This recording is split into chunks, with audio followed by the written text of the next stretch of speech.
Coming up on the show today, all the big TTRPG news. Boom, pow, zing. Stay tuned. Are you ready to get casual?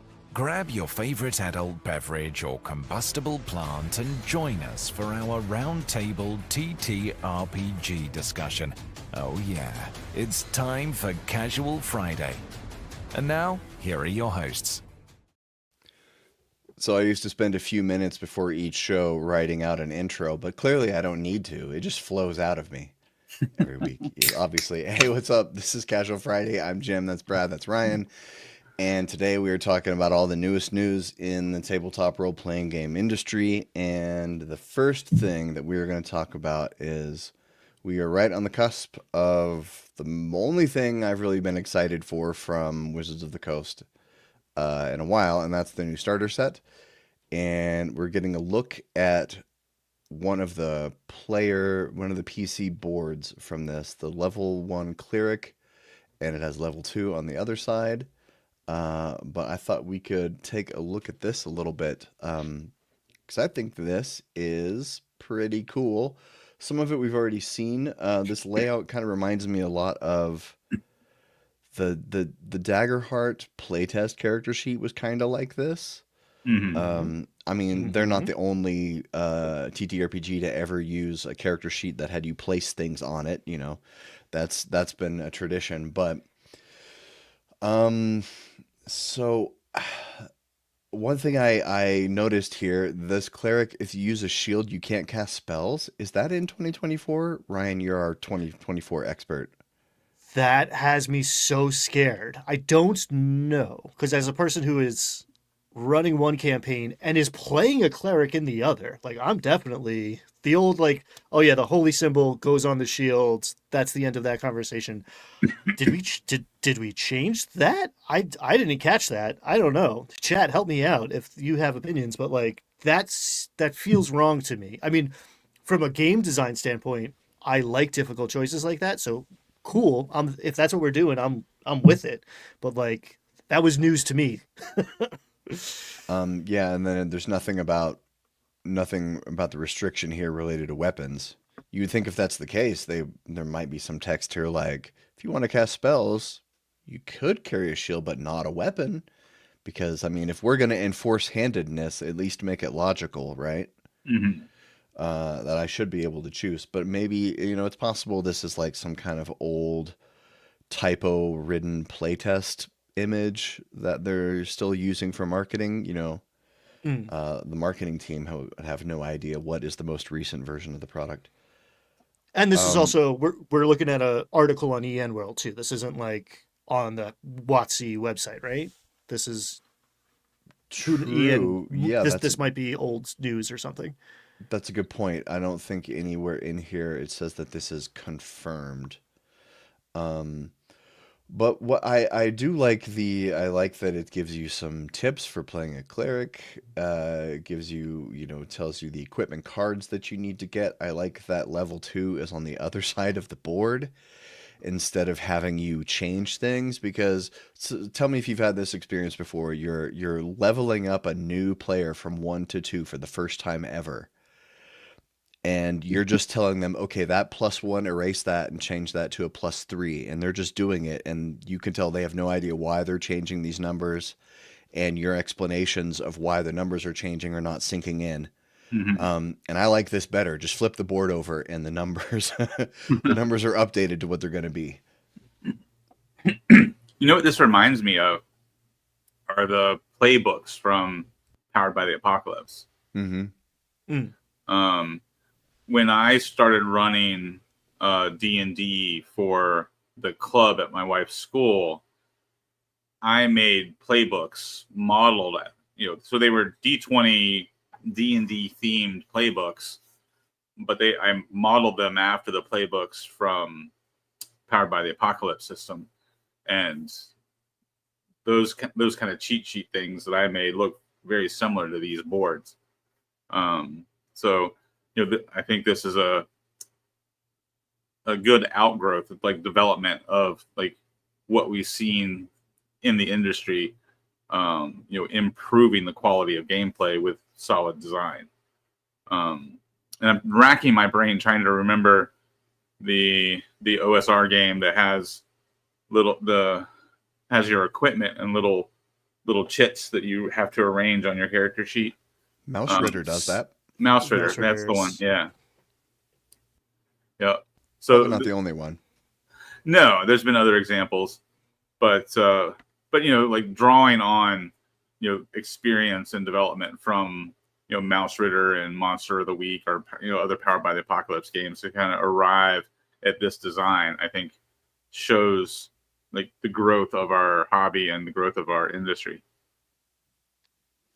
I find such value in getting back to a beginner's mindset out of the gate and just re-examining everything from first principles, because there's like 50 years now of legacy and a bunch of built-in assumptions that like you don't even realize you're making until you actively start to strip it all away. So to like redesign a character sheet so that you can hand it to someone who's never played a game like this, I think saves like that very left column, the abilities. Perfect. No, like that's what it always should be from here on out. I understand having the skills in alphabetical order is maybe easier, arguably, but like here's your wisdom modifier, not some abstract number that has nothing to do with anything because you're not rolling 4d6 anymore. +3 for wisdom. This is your save right underneath it. These are the skills that are wisdom based. So it's all clearly in front of you. I love that. And it should always be like that from here on out, in my opinion. Having the skills in alphabetical order is easier for people who already know what all of the skills are and do. Right. Right? Right. It's easier for people who are familiar with all the skills. This system is way better for people who are not familiar with the skills, e.g. in a starter box set. Like they're doing it right. I totally agree. Well, and if you're playing 5th edition rules as written, right, or 5.5, the rules say make a strength check, make a dex check, right? The make an acrobatics check, that's old language from 3rd edition 3.5, right? The actual rules tell you to make a an ability score check. And then if you have the appropriate skill, you add that, right? That's actually how the rules are written. It's just so many dungeon masters have like, the artifacts of previous editions in their head. So, we're not using the language of the rules as written when we're doing this. And I've never heard someone say make a wisdom insight check or whatever, make a dexterity acrobatics check. I've never at a table at an actual play, like no one speaks like that. But that's how it's always written. And if the layout was like this, you actually might hear. I don't know if you'd hear more of it, but it would make more sense at least. Right, and that's what I'm saying is this layout actually matches the way the rules are written. You got to think that you're right, Ryan. They're always written like that. It'll say acrobatics, dexterity, and I got to think maybe when they were designing 5th edition, they thought that people would use other ability scores more often. Like the idea of making an intimidation parentheses strength check. That maybe they thought that would be more that people would use a dexterity performance check or a intelligence insight. That there would be more of that, but because it is always those extra parentheses with the 3-letter thing of the actual skill it's using is very unnecessary. But it is I have one a of those question. design quirks. Do you think laying out a character sheet like this would actually make it more likely or less likely that you would see more of that flexibility of like Arcana being like, well, Arcana's a bad example maybe, but like doing intimidation strength? Is that more or less likely in this format, or is it absolutely the same perhaps? I don't know. Yeah, I don't know if I have an opinion yet. Yeah. I know I really love this playbook style, and I wish that my hopes, seeing this starter set has got me thinking about 6th edition and my hopes for 6th edition.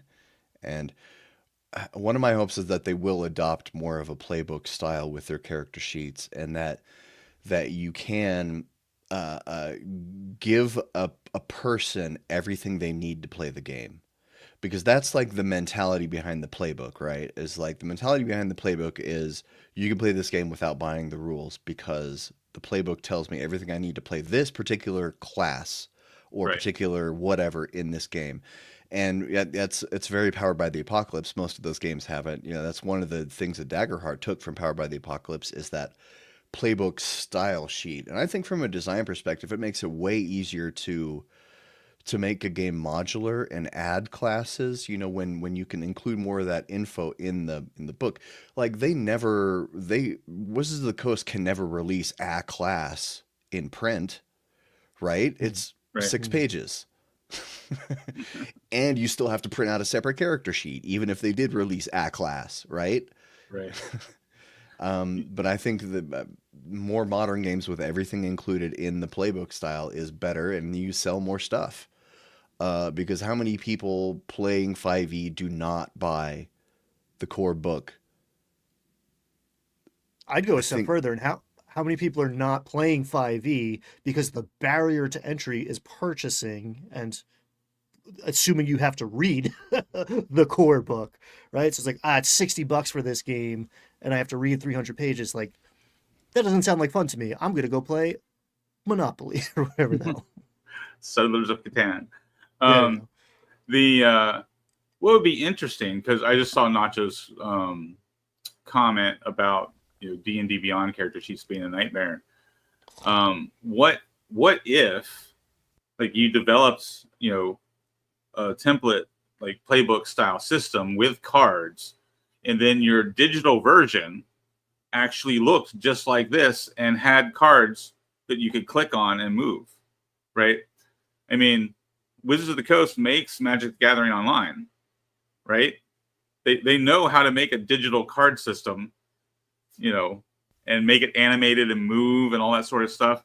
Like, you could do a similar thing that would be far less complicated than Magic the Gathering with the character sheets card-based system. So you could actually have physical cards, kind of like Daggerheart does, or you could have a digital version where the cards pop up on your screen and you click on them and you cast Fireball on the card, like, you could do all sorts of cool stuff with that. And it would be far more intuitive and much easier than, what we get in D&D Beyond. And it feels like it goes without saying, but we actually had this conversation in chat when we were talking about initial Daggerheart of like, do you need the tokens? Do you need the cards? And like, to me, it's obvious that the answer is no, but it's like, you can do this by yourself, right? You don't need to go buy the starter set or have someone's spell cards. Like, you can write this stuff down on index cards to make it easier for you or new players. You could get poker chips to track HP. I think that's probably not a great solution in D&D 5e once you start getting to higher levels, unless you start having different increments too. You got 10s and 20s in there. But you can track your spell slots in different ways. The difference between a pie graph and a bar chart, it's the same data, it's the same information. So you can figure out what works for you and your players, and maybe your players are younger or approach things mentally or physically different than the way you do. There's a ton of options here to achieve the same thing in different ways. And if you haven't opened yourself up to that or potentially experienced it, you might not even know that this is better or worse for you. So like, I'm not saying go spend $50 on the starter set. I will, but hey, you want to switch out, you're having trouble tracking weapon masteries? Like, maybe if you wrote them down on index cards and swapped them out, you would have an easier time. You can't track your spell slots, get some poker chips, get dimes and quarters. Do people still have money? Are we still, is that a thing still? I predict there's going to be a lot of reviews when this comes out of people saying that this is great. This is what sixth edition should be. Why can't they just make it this simple? And I think if you look at these resting rules, after short rest, regain 4 hit point tokens, restore 1 expended power token. After a long rest, regain all hit point tokens and expended power tokens. And that sounds great, but this thing only goes to level 3. Like that's not this sort of simplicity is not sustainable for a 14th level PC. So this like the simplifying of it works great for a starter set where it's just people, it's going to be some 11-year-olds in their pajamas on Christmas morning opening this while a dad frantically skims through the rules and be like, I kind of get it. Okay, kids, let's go to the kitchen table. And you want simplicity for that, for the Christmas morning test. Yeah, exactly. But imagine if you like went the Shadow Dark route, right? And you only had 10 levels instead of 20. Then you could sell character class packs that have 5 boards in them. Each board has 2 levels, one on each side. So your character class pack would have 5 boards and a deck of cards. I mean, how many players would buy that? Like, I think like everybody, right? So if you streamline the game, not taking it all the way, like dialing it all the way back to as basic as Shadow Dark is, but you could definitely turn it that direction a little bit. Maybe draw in some of the OSR folks who've left, WotC products. And you have a fast-paced, streamlined system for character creation and faster gameplay. And, none of us, well, very few of us played a 20th level anyway, right? So, I think that could be a really great direction for the game. Could be. For a while, I thought it was my preferences peaking and troughing, but it's been pretty consistent that the longer I do this, the shallower I like the power curve to be. Mm-hmm. The mega power fantasy thing is cool when you first get started, and then once you've had experiences in play, it's less and less interesting. It grinds the game slower and slower. It makes it way harder to manage. I like choices and options in character creation, perhaps, or leveling up, but in play, it gets real clanky. It starts to fall apart. I mean, we're level 15 now in one of my games, and man, I'm looking forward to level 1 again. I'll just say it that way.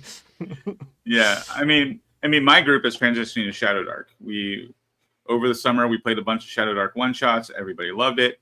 We also played You Dare, so everybody loved that. So my whole group is like, oh, we don't need all this weighty rule stuff anymore.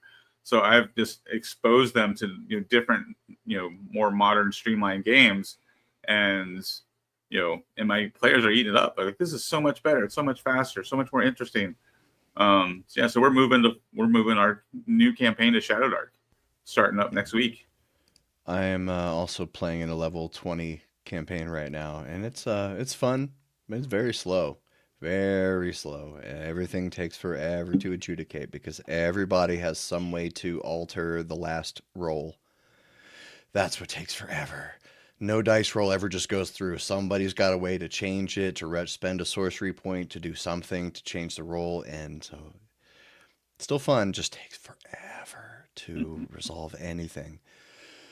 But anyway, moving on. The next thing that we are going to talk about is, you might have heard, I think it was last year or maybe 2 years ago, about a D&D exhibit, some kind of immersive LARPing indoor LARP in Toronto. Well, I didn't pay that much attention to it because I wasn't going to go to Toronto, but it is coming to Plano, which Plano is it was a rinky suburb of Dallas until a bunch of ex-Cowboys players started retiring there, and now it's one of the richest places in America. So it's coming to Plano, so if you want to go spend $40 for an hour. Surprisingly affordable, but then it's 1 hour. Yeah, so you go in and play some mini games, basically reskinned as Dungeons and Dragons challenges. And if anybody out there is near Dallas, we're going to be there near October. When is it? It just says October.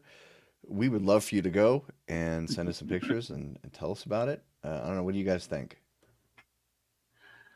I mean, it's good exposure for the hobby, right? Like, if this sounds like the type of thing like I'd take my kids to, and my kids would have a blast, right? But I don't see like your diehard grognards or like your OSR folks like going out to something like this. I don't, but this would be a great way to like build some hype for like new players. Invite some new players, to a new, short campaign that you plan to start. And, the first thing you do is all go out and do this one night. And then next week you start your new game. Yeah, it's cool. The version of this that like appeared in my imagination between learning it existed and like researching what it was is better, but I'm not going to make that. And yeah, I don't know. $40 a ticket seems like reasonable. I was like, oh man, this is some weird dinky cash grab, because it's like you can spend as long as you want in the gift shop and the bar. But yeah, it's fine. They do group discounts, which is nice. There's like kid discounts. So yeah, it seems like a fun. It's giving like arcade. It's giving like Carnival Arcade to me, from what I can tell from the tea leaves of the advertisements here. But there's classes. It's 5 rooms, right? It's a 5-room dungeon in 1 hour. So my DM brain is like, oh man, how immersive can it be? How much gameplay are you gonna get in 60 minutes?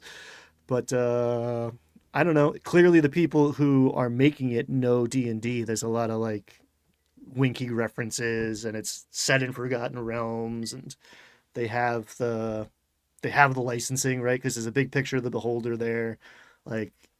It's the Yawning Portal. This is, I don't know. I think it's fine. I don't know if I'll go. I'm definitely not going to Dallas to go there. No offense, Texas, but offense. The other thing too is, if it makes money, if it's successful, you could evolve it into something far more of what you probably have in mind, right, Ryan? Like, I think there's a lot of cool things you could do with this, and if it takes off and it's profitable, then you could make it, more interesting, more challenging. The way people like build escape rooms, like we have I live in a vacation city, so we got a bunch of escape rooms here, and most of them start off with like 2 rooms, right, when they first came out years ago. And then over time, they've added other rooms, and they added like different difficulty levels. So you have like the 2 rooms that are beginner difficulty levels, and 2 rooms that are, advanced difficulty level. The business expands over time, right? You could do something like that with this. Again, if it's profitable.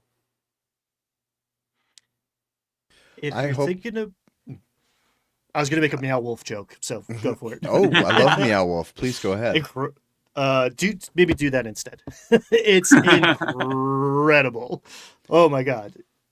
Yeah, I thought I had been to all of the Meow Wolves. Right after I came back from seeing the last one in Las Vegas, I got a letter that they were opening up one in Houston. I was like, gosh.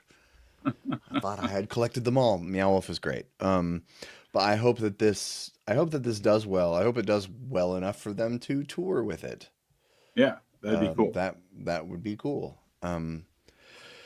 So moving on, the next thing is our very own Brad Wolf from the Dire Den has a game he is going to unleash on it, and that's really all it's some kind of would you rather. But take it away, Brad. What?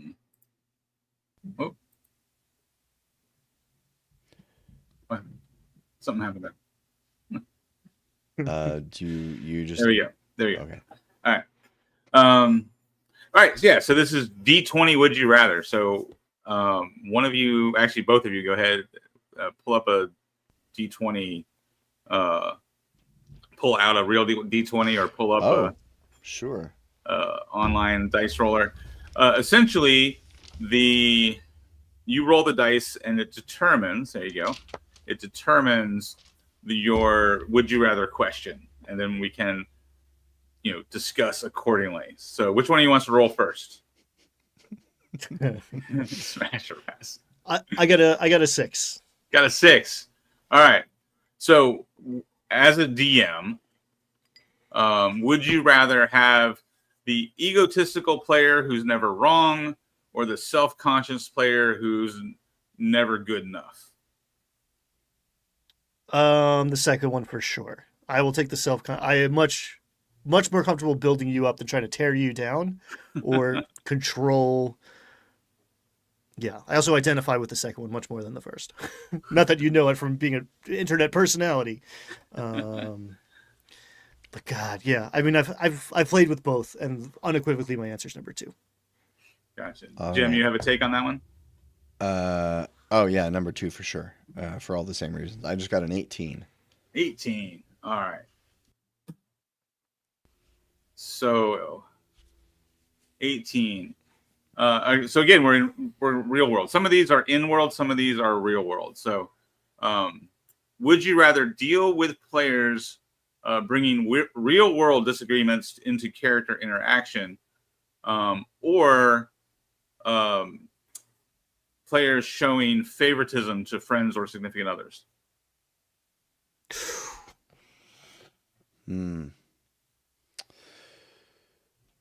I think the first one is a more easily solvable problem. To address the disagreement between the Yeah, because maybe they can work their shit out. yeah. Whereas the favoritism thing, I don't think you can just stop. I don't think that's someone. I don't think you can just say, "Hey, stop being so nice to Jennifer. I don't like it." That's how it will sound, I think. Yeah, that's a good But the point. first one, maybe they need to work some stuff out. Have you had that before, where you've got like players have real world beef with each other, and they come to the table and they like try to shit on each other's character in game? In just like fleeting moments, not anything sustained that I had to address, but I've seen passive aggressive shit at the table between people who I knew had a didn't see eye to eye about stuff. Yeah. I had 2 players in a campaign where that like drug on for a couple months, and I finally had to like, oh, you guys either got to work this shit out, or one of you is going to leave. One feels worse, but there's also a clear ending to it, right? Like, as a guy who had his wife at the table for years, it's a constant process of monitoring. Are you playing favorites? And then are you overcorrecting and actually going after her harder, which I did for a second? And then also, is there a perception that either of those things are happening? And that's before you actually do the math of like, is she expecting you to go easier on her, or is she afraid that you're going to go harder on her? So there's a lot more of like iterations versus like, all right, clearly there's a conflict here. We're experiencing bleed. Do we want to just do a PvP thing for a night or two and get it out of our systems, or do you guys have to not be at the same table anymore? So there's a distinct, clear cut resolution there, one way or another. No, that makes sense. All right, you guys want to roll a couple more? Next question. Hoo ha! 8. 8. We're getting all the real world ones here. I choose fake worlds. That's my answer. Never real world. Sorry, right. go on. So would you rather play with the stickler DM that limits options in the name of game balance, or the kitchen sink DM that includes anything and everything from third-party creators?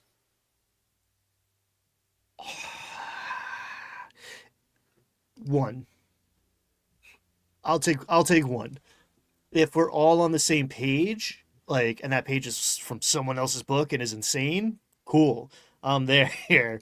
But the like anything goes, it's very hard to have like a cohesive narrative going on, a real vibe. Like, give me limitations, because that sparks creativity. Like, there's three. If you show up with pre-generated characters and you're like, pick one of these, I'm cool. Yeah, sure, great, let's go. What do you think, Jim? What was the first one again? the stickler DM that limits content because of game balance. So like no silvery barbs.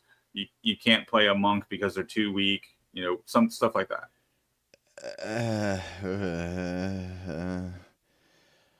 I probably lean more toward the second one. I mean, if the DM is a stickler for game balance, but it's still a really fun table, then okay. You know, that's the defining thing there for me. Less about which rules we follow and more like, is it fun?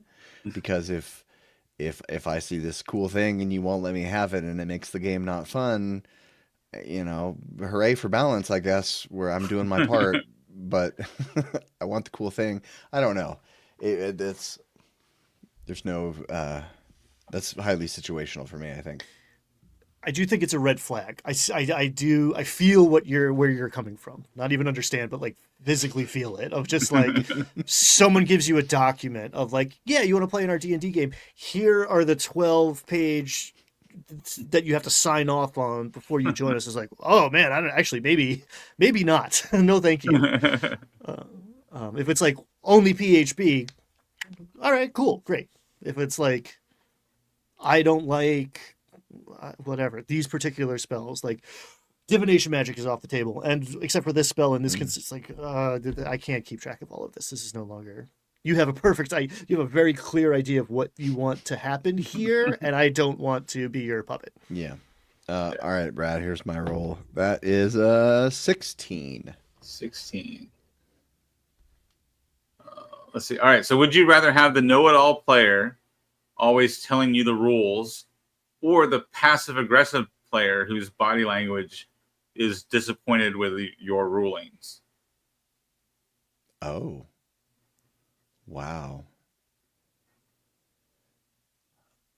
I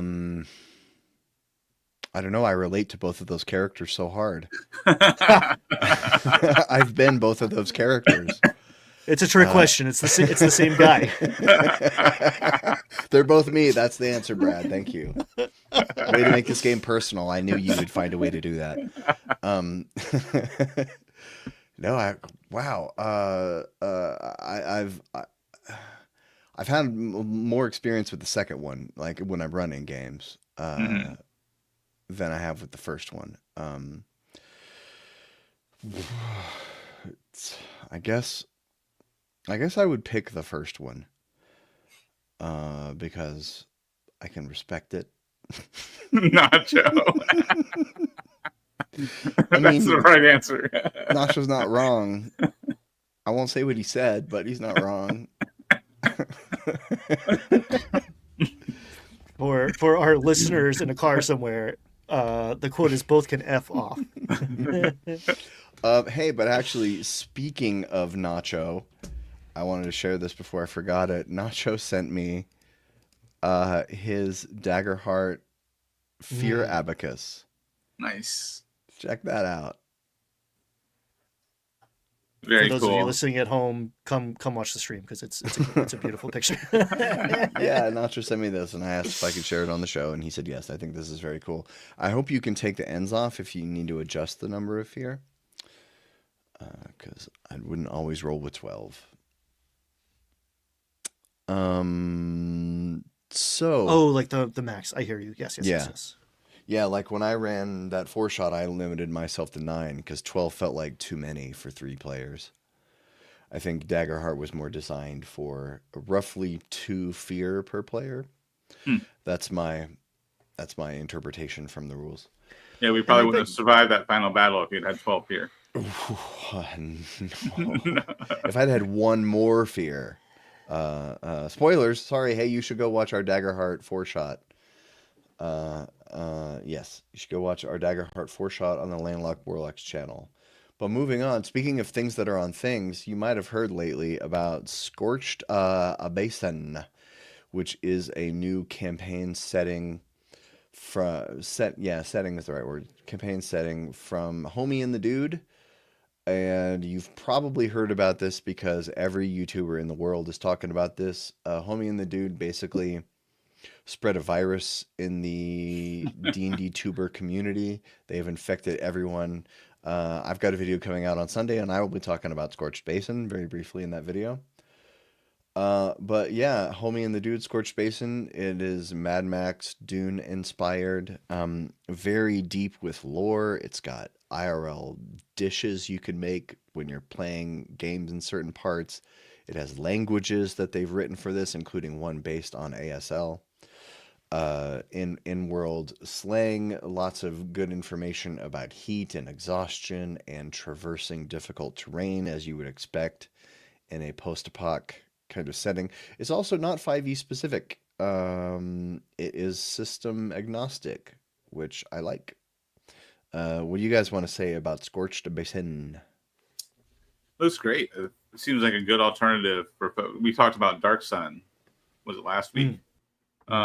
Seems like a good option for people who want to do a Dark Sun type campaign without having to delve into the old TSR version or, convert stuff to whatever they're playing. Like this being system agnostic, you can run it in Shadow Dark, run it in 5e, run it in Daggerheart. Just chock full of ideas. They do good stuff. They do good stuff, and they're good people. So like there's two parts to making a product stop, right? Like does whatever industry you're in. But like you can make an awesome thing, and if no one ever hears about it, no one's ever going to use the thing. And then what's the value of it? So like you do have to get the thing you make out in front of people. And that thing has to be good, right? So like they've got that first part. They're taking big swings. They're doing stuff I don't see anybody else do. They got voiceover packs. They got recipes. Their maps are awesome. I am really actually kind of fascinated with the system agnostic approach to it. I like that sort of thing. I like modularity, universality. That's cool. But the other side of the coin here, Homie and the Dude and the team, because it's more than just the two of them, are putting their focus on the community and not on Meta or Google. They're not doing. You need to create ads somehow, and they're doing it with independent individuals and in an incredibly collaborative way. It's just great. They're very generous with their share because like it's a secret, but like, hey guys, there's money involved here too. But there's I don't see other people doing it exclusively the way they're doing it, as hard as they're doing it and have been doing it. Like they've been focused on approaching this as community oriented as possible for a long time. Like it launched today, but like there's a ton of work into this project stretching back. I mean, I think it's fair to say years. So good on them. They're making an awesome thing, and they are doing stuff the right way, and that's not the easy way. Yeah. They reached out to me with one of their very first products. And so, they brought me on their show and they interviewed me and stuff like that. Like they have a big Discord community that you can be a part of, but they're also a part of like Dungeon Tuber, Discords that we're all a part of. And they're just very involved and very invested in growing the hobby and collaborating with other independent creators. They're great guys. All right, so moving on to other people who make things. Runehammer, publisher, YouTuber, has put out a couple products Brad hipped us to. The first being the Venture Forward Digital Edition. And this was to say part rulebook, part adventure book, part papercraft project. Venture Forward can help to sweep aside the things that bog down the game with young players and get the action rolling. Everything here has been developed after over 30 sessions with 8 to 12-year-old heroes. Runehammer is the company that publishes ICRPG. So they know simplified rule sets. And the other thing that they were making... real quick, Jim. Yeah, go ahead. On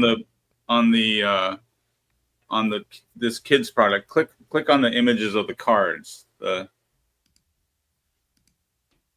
so it's like they say part papercraft. You can print out the cards, and you actually lay them out. If you go to the image before that, I think if you lay them out, you actually kind of build a character sheet with these cards. So so this is similar to what we talked about earlier with the new D&D starter set, right? So this would be an alternative if you want a card-based system that's easy to teach new players, but you don't want to support WotC.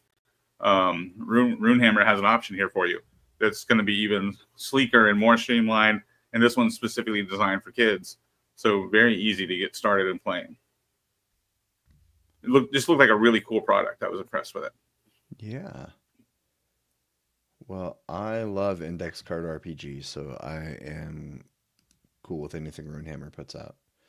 It's just a 40-page PDF. Then the other thing is they've made some Daggerheart stuff. Hard Suit is a Daggerheart campaign frame. But it says ICRPG Hard Suit. Do you know anything more, Brad? I don't really understand. So the original Hard Suit game was put out for ICRPG. And so and this is a prequel. So this is set in the same world, but 3,000 years earlier, I think. It's some like, drastic number earlier. So this is like the beginning of the Hard Suit like story, if you will, from a campaign perspective. So it's based on the ICRPG Hard Suit system, and this is Hard Suit Primal, where they basically built a Daggerheart variant with their own cards and everything. He said you can use this with the free Daggerheart downloadable rule set. So you don't have to have the full version of Daggerheart to play this. You can just have the core rules that are free to download from Daggerheart, and then you add Hard Suit Primal on top of it. And it gives you this whole campaign frame of mechs versus dinosaurs. Sounds pretty awesome. That's pretty cool. And I was just impressed how quickly they got this product out. That this is like basically a new version, a new game of Daggerheart, right? So I thought this was a really cool and impressive project for them to have produced this so quickly. Yeah, I saw some. I think our friend Bob World Builder was talking about making a video about why we haven't seen a lot of Daggerheart products yet. And I mean, one, it was just 3 months ago. Two, their license is a little weird. And three, I think some people are kind of waiting to see how other people do it. I know I am. Like, I have some ideas for adventure content for Daggerheart, but I'm not really sure what the style is for formatting an adventure book yet. There are some people who are like, will keyed maps work with Daggerheart? I mean, yeah, of course they will. There's nothing in Daggerheart that says you can't run a keyed map, but we don't know if that's like the adventure style yet. Is keyed maps, or if it's more montagey. I don't know. I'm waiting to see what other people do first. Well, this is one of the first third-party things that I'm familiar with for Daggerheart. Yeah. So, yeah. I don't know if we've seen anyone make an adventure. If chat, if you know if anyone has made an actual Daggerheart adventure, like a multi-level thing, not just a quick start thing. I mean, Darrington only has a couple really on their own, right? There was the Sablewood Messengers thing that was with the playtest, and then they released. Well, It's they almost like an updated adventure generator, right? Like they have like a one shot, like yeah, they put out almost their like roll homebrew kit thing, but they had an adventure that was during the playtest. It was like where you would interact with some pirates on an airship. And then they had the Sablewood Messengers, and when they came out with Daggerheart, they updated Sablewood Messengers with the new with final rules, but they didn't do that for the pirate one.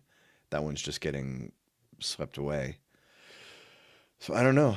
Maybe everybody's waiting to see Darrington put out a hardback with waiting to see what Perkins makes. I don't know.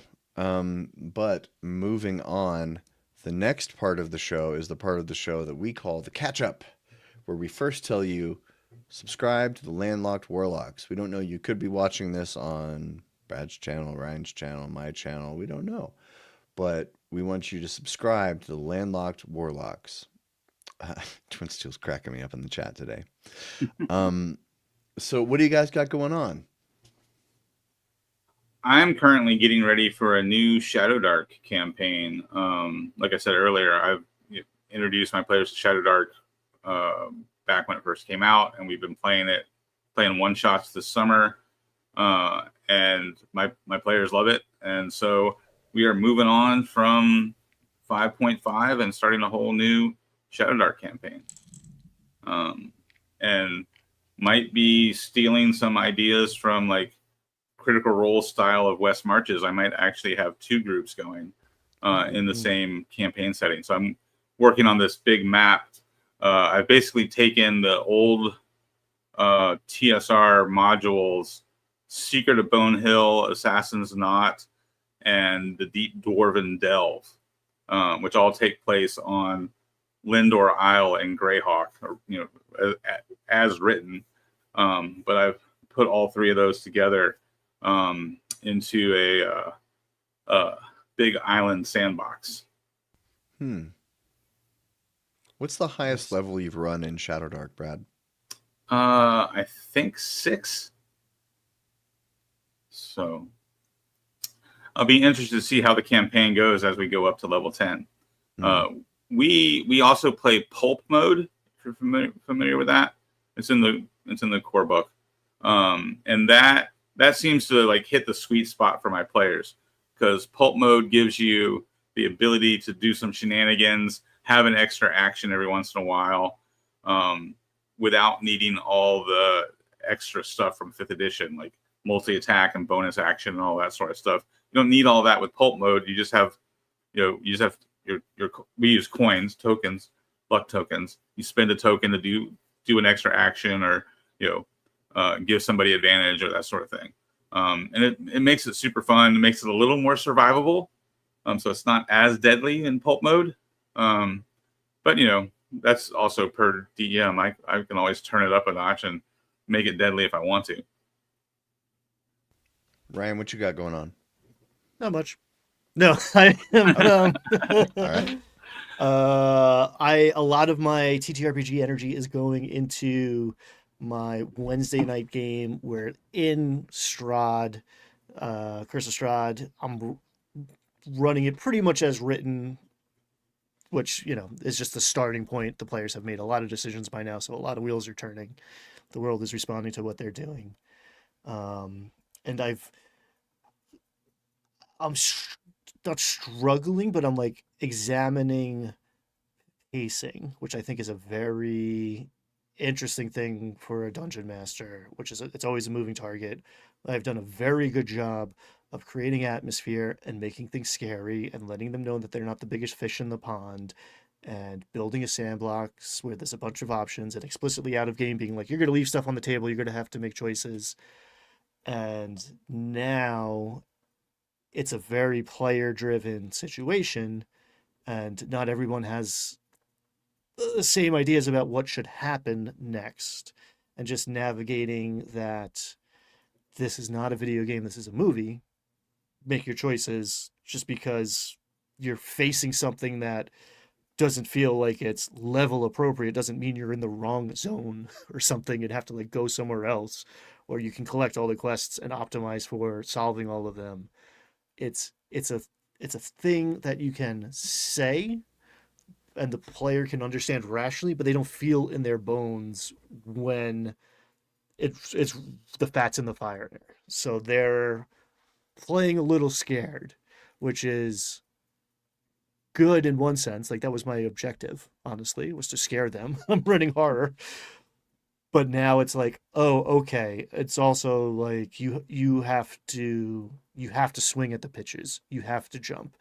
You are now players, you are in control of pacing as much, if not more so, than the Dungeon Master. The Dungeon Master has tools at their disposal to push the gas or hit the brakes or whatever.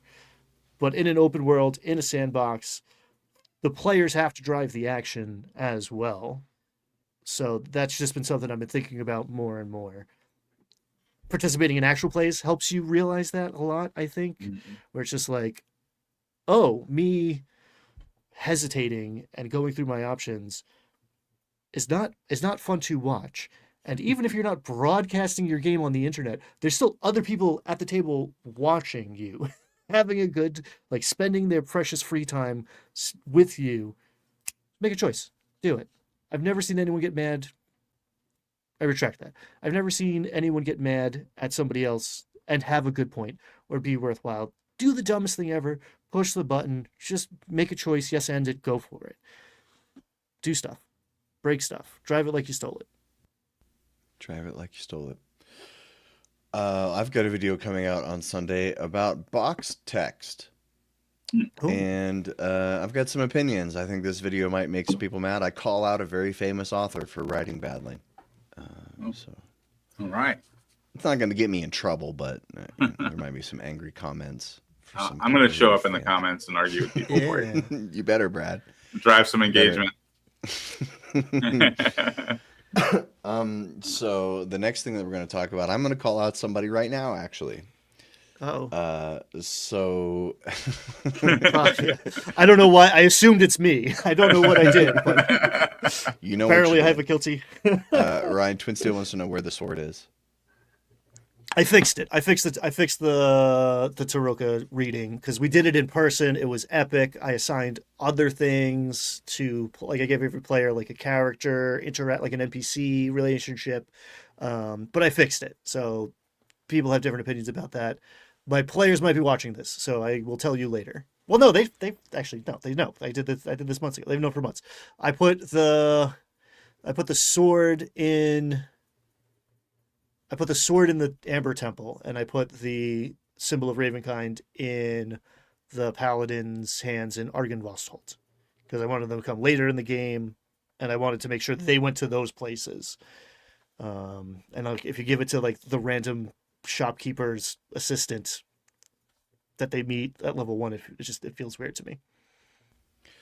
I've deliberately never read that adventure so I could someday play in it. So I don't know what any of these things mean. I've tried 3 times to play Curse of Strahd, and they've all failed. I did that for a decade, and now I'm running Curse of Strahd. Yeah, I mean, I've got the book. I own it. It's right over there. It's one of these right here behind my finger. But I just never cracked the spine. But I don't know how much longer I can.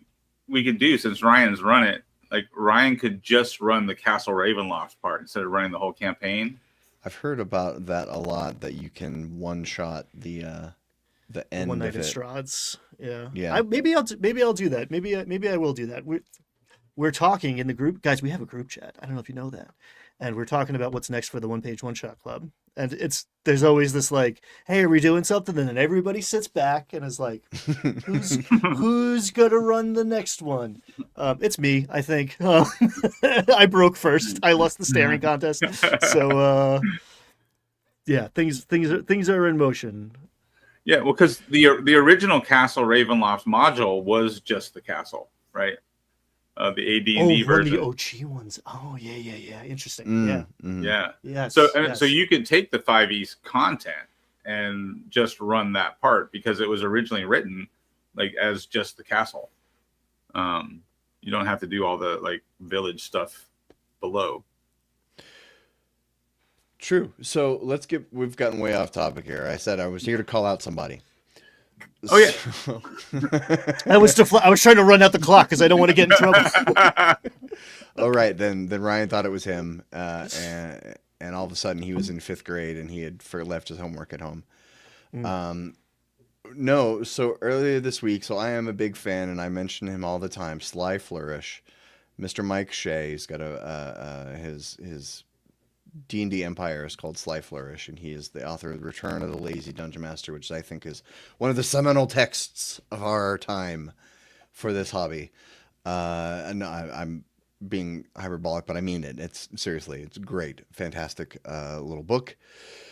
He finally he has a weekly podcast. He finally gave his thoughts on Daggerheart, and I think he had some good criticisms. He had some good praises, and he said one thing that completely broke me, and I need to call him out because he is wrong. He said he read the book and ran Daggerheart for his wife, and that's his full experience with the game.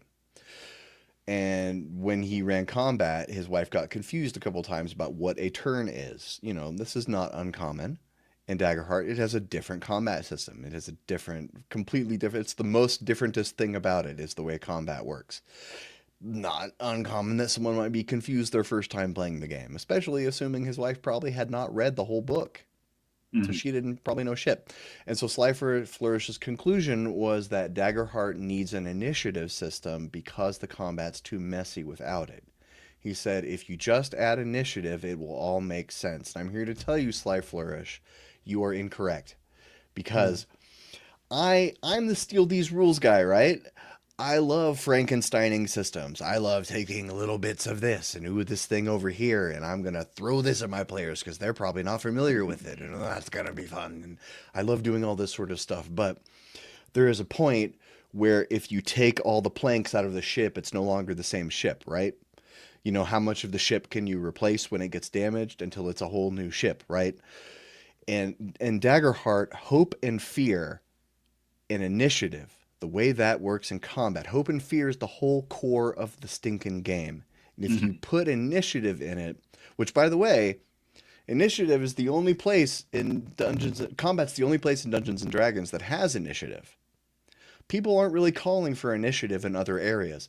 So Daggerheart just has one fewer initiative areas of the game that has initiative than Dungeons and Dragons does.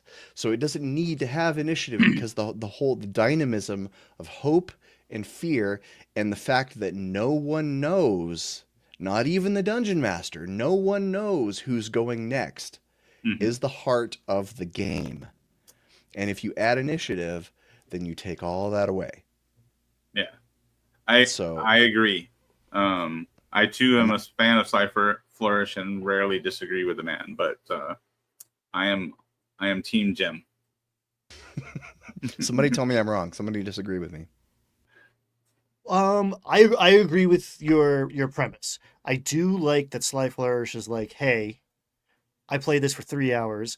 I'm gonna say all of my first thoughts now for posterity, so we can revisit and see what I'm wrong about and what I've changed my mind about when I've had more experience with the thing, which is a brave thing to do on the internet, especially with you ravenous nerds out there who are going to come after everybody. So points for that. I do think he's wrong. I do think the first time you play a game, you're going to have a lot of questions. Probably things that seem finicky are going to be intuitive after you've experienced them, right? Like the first time you sit down with Daggerheart and he talks about this, like, okay, I have armor and stress and these thresholds, and there's just like this one or two too many things to keep track of. You play the game for an hour or two, it's all yeah, perfect. Actually, this is exactly the amount of things we need. Great. You don't need initiative or any sort of system in play if you have a good rapport with the people at the table. I could see your 14-year-olds, you don't have good, it's difficult to speak on the internet. It's like even in a Zoom meeting, it's easier to talk over each other. There's fewer social clues. There's a delay between you opening your mouth and me hearing what you're saying. That delay typically is the speed of light. So we live in an amazing era, but still, if you're not making room you have to actively make room for the other people. Having some sort of turn order can lessen the need for that, honestly, set of social skills. One thing that came out of it that I really liked, though, which I didn't know, he described Kevin Crawford's version of popcorn. And I'm not saying this is a better thing to do in Daggerheart, but in general, if you're looking for an innovative new way to approach initiative tracking, popcorn is the player says who's coming up next. And maybe you need that. Maybe you can't pass around the conch shell for who's allowed to speak right now. But Kevin Crawford, you call out the next person before you take your turn, not after. So you're declaring who's on deck. And even if you're doing like vanilla D&D 5e initiative, that might be a good thing to put it on the players to be tracking initiative and calling each other out like, hey, you're next. Maybe consider what you're going to do. So when it comes around to you, you can just do stuff. So that was the best takeaway I got from that. But yeah, he's wrong. Fear and hope being the resolution is kind of the point of the game, and creates this chaotic rhythm that is the most interesting part of Daggerheart. Not sure your question here, starting with a one shot with pre-gens or session 0 building characters. It's way faster to build characters in Daggerheart than it is in D&D. So you could probably get to do your session 0 and build your characters in the first 30 to 45 minutes of the session and then actually run the one shot. I mean, you know, the great barrier to me to getting people into D&D, or one of the great barriers, is that pre-gens suck and it takes too long to build a character. You know, pre-gens are fine, but like it's not the guy that I want. It's like the whole point is I get to make a guy and then I can make him do things, do cool things, and he'll struggle and he'll win. And, you know, I get to make the guy. And if you give me a guy, yeah, it's way faster. But it's not my guy. Yeah. Well, and that's been my advice for session 0s for a long time, is like, you know, there's all sorts of good things you can do in a session 0. My goal is trying to get as much of that done in an hour or less, so that, you know, you spend an hour on your session 0. I play 3-hour sessions, so you still have 2 more hours to play. So you can run a short introduction to the campaign setting, or you can do like a prequel almost, kind of like you know, how do these characters meet kind of adventure in your 2 hours, and then, you know, your next week's session starts, you know, a year in the future, you know, a year after the events of the session 0, right?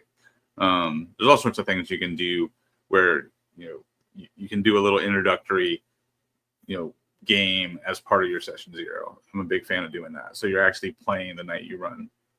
You know, you make your characters and everybody, you know, does all the session 0 stuff.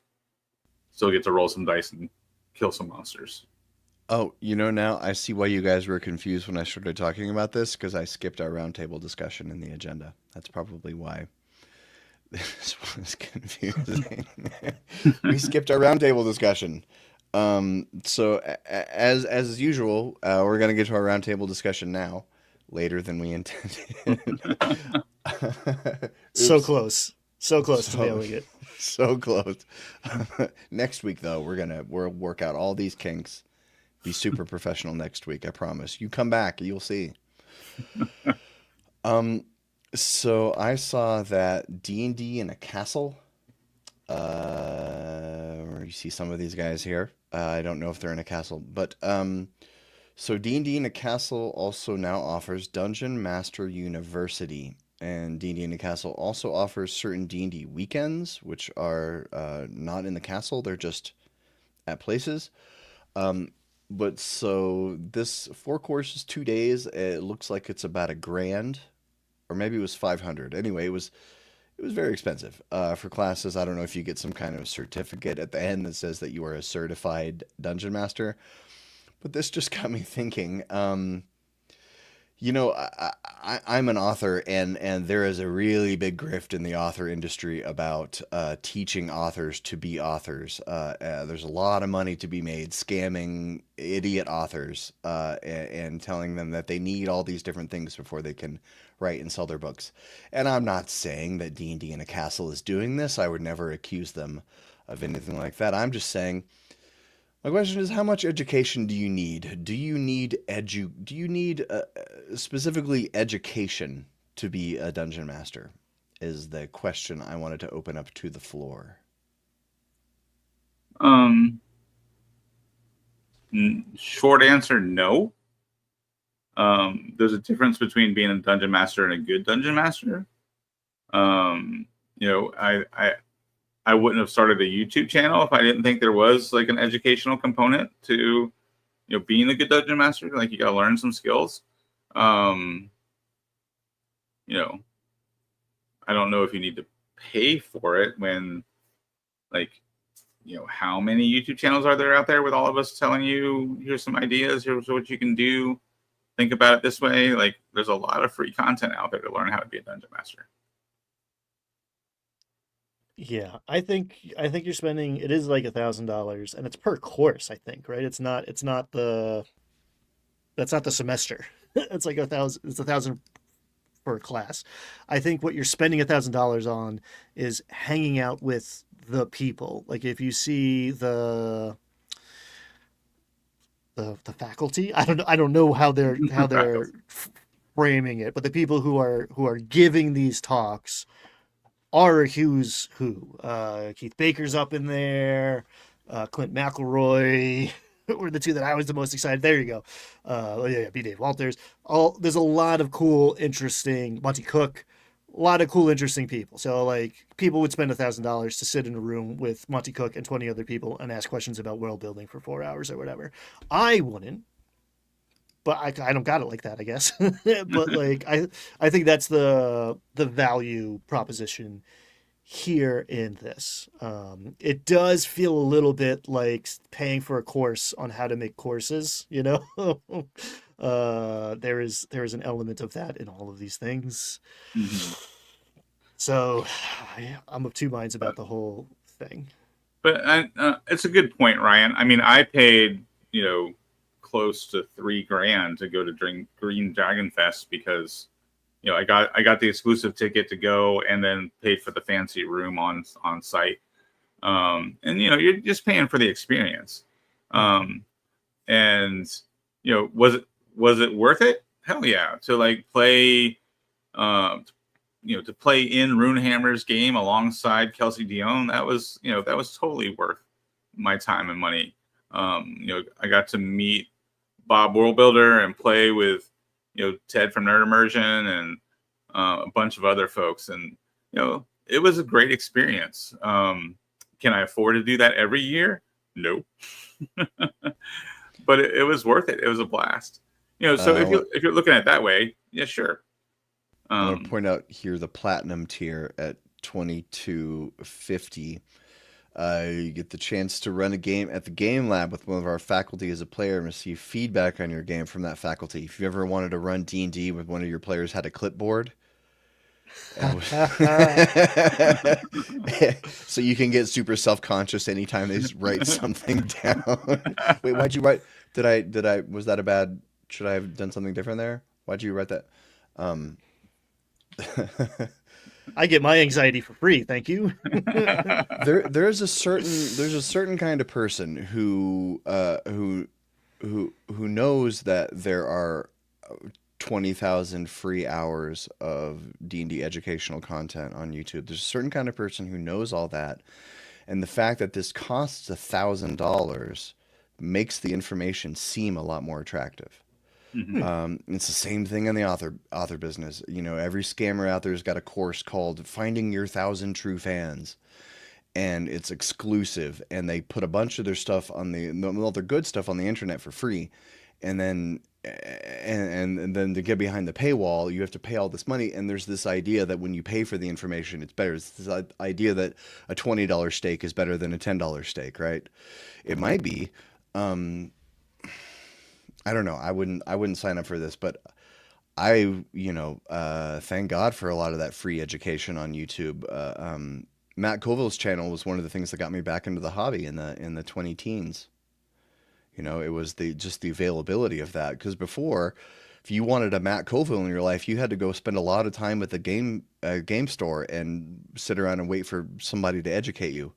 And it wasn't always good quality.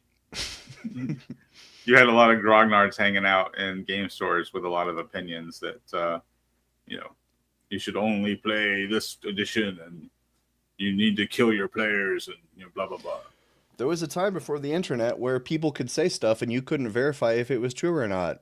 You could just be hanging at the bar and somebody would be like, "Did you know Sylvester Stallone is gay?" And you'd be like, "What, really?" And you You'd never have any way to verify that information for the rest of your life. You might just believe that because somebody said it at a bar before the internet. Anyway. And that's and that's where a lot of our urban legends come from. It's like the years before the internet when people just made shit up to mess with you. Yeah, everyone's on the same page now about what's real. Yeah, the internet's been really helpful about that, right? Yeah, fair point. All right, so moving on to the last thing we're going to talk about. We were talking about Powered by the Apocalypse earlier. Well, Apocalypse World, the game that launched the Powered by the Apocalypse system that was later most famously probably turned into the Forged in the Dark system for Blades in the Dark, but has inspired lots of games like Kids on Bikes, Monster of the Week, and so on and so forth. They are kickstarting a 3rd edition of the game. And I don't know when it is launching, but you can sign up for that on Kickstarter. You guys ever played Apocalypse World specifically? I have not. My Powered by the Apocalypse game that I've enjoyed most is Monster of the Week. That's my that's the one I'm most familiar with all the Powered by the Apocalypse stuff. I played Dungeon World a few years ago, and I found that was pretty fun. It was a nice distillation of the rules. So that was sort of before people used to talk about Dungeon World a lot before Shadow Dark came along. And Shadow Dark pretty much filled that niche of D&D, but simple. Right. Yeah. Yeah, it's interesting it's not hype, the influence to the hobby versus the amount of people playing Apocalypse World, I think is maybe the most inverted fraction that I can think of, right? Like Apocalypse World's influence on the hobby is immense. Like it's a good point. It's your favorite game maker's game, right? Right? It's just the landscape is different because Vincent Baker and the other person whose name escapes me right now, I apologize, made this, 15 years ago now? It's been a while, and time keeps on moving at an inexorable pace, but the amount of systems that have this game's DNA built into them is immense. And other games, like you can trace a line from Apocalypse World to Daggerheart, right? Like some elements of Daggerheart design. The D&D starter set that we opened talking about it, like these just like modular card-based things. It's D&D through and through, but like just even in the presentation, Forged in the Dark, Apocalypse World, Powered by the Apocalypse, hugely influential, changed the way people view what these games can do and be, and that is an incredible legacy. So like, I don't know, I might pick this up. I'm excited for a new version of that. I've never actually played vanilla Apocalypse World, so maybe it's time. I haven't either, but I'd like to. I love post-apoc stuff. I love Mad Max. I love Dune. I love all that kind of stuff. Well, because I mixed up the topics, we kind of ran out of stuff to talk about a little early. So get out your Dungeon Master's Guide. Everyone open to chapter 2, please. All right. Finally. It's been like a year. No, I don't even remember a lot about what is in that book. I'm sure Ryan's probably dipped into the DMG a lot more recently than I have. It's all up here. The last thing I reached for was the old one for like the Madness tables. The new DMG's too woke for insanity somehow. Or I don't know. Sorry, clip that, ruin us all.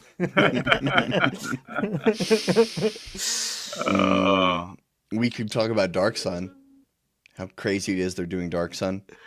Dark Sun not confirmed. Not confirmed. It's exciting. I want to see big swings, do new stuff, do weird things. I mean, okay, it's a revamp, but it's a revamp I never thought you would do. Like, I'm tired of Forgotten Realms, man. I am. I like it, but like, Do something different, please. And if it's Dark Sun, whoa, cool. I'm excited. Even if it's gonna burn the house down, I let's try it. I feel like it's time, right? Like, people have been asking for 5e Dark Sun for like the longest time. And I mean, WotC's been stepping on rakes left and right. So, if they put out Dark Sun and it falls flat, like, most people would expect it to, right? If, it ends up being like Spelljammer and everybody's disappointed in it. I mean, what harm is that? Like, they've done it so much, that's what we expect. So, I mean, are we really going to be that disappointed if they mishandle Dark Sun? But if they put out Dark Sun and they do it well, that could bring a lot of people back to WotC products. Yeah, Twin Steel, I don't think they're going to make a whole adventure book about rugs. I don't see it. I don't see it happening. I, for one, am excited to see how badly they screw up this Dark Sun launch. It is going to be a thing of beauty and chaos, and I cannot wait. Because I've seen the future. And it's a bunch of angry internet trolls. It is people on both sides of the political aisle angry about Dark Sun for different reasons. And WotC, despite their best efforts, will fail no matter what they do. Yeah. That's what's going to happen. I mean, that is the world we live in, right? Like, can anybody do anything well these days? I feel like everything has to get attacked from both sides. And definitely from the internet. Like, but that's like liberating in a sense of like, it's baked in anyway, right? Like, I was on my soapbox earlier about not playing these games scared. Like, also that applies to creators too. Like, take swings, go for it. If they're coming after you anyway, because I don't know, there's too many or not enough LGBTQ plus people in your game, then like, they don't count anymore. If I know what you're going to say, I'm not interested in what you're saying anymore. Haha. You're done. So yeah, make Dark Sun, make it cool, do some weird stuff that I don't even expect, or step on a bunch of rakes. I don't care. Just stop playing scared. Take some big swings. 5.5 is them playing scared. We want to make a brand new edition that's not different at all. Yeah. Cool. Boring. All right. What else you got? Yeah. Yeah, it's hard not to offend people in a world where everybody wants to be offended. I say that, you got sensitive, overreactive people on both sides of every issue.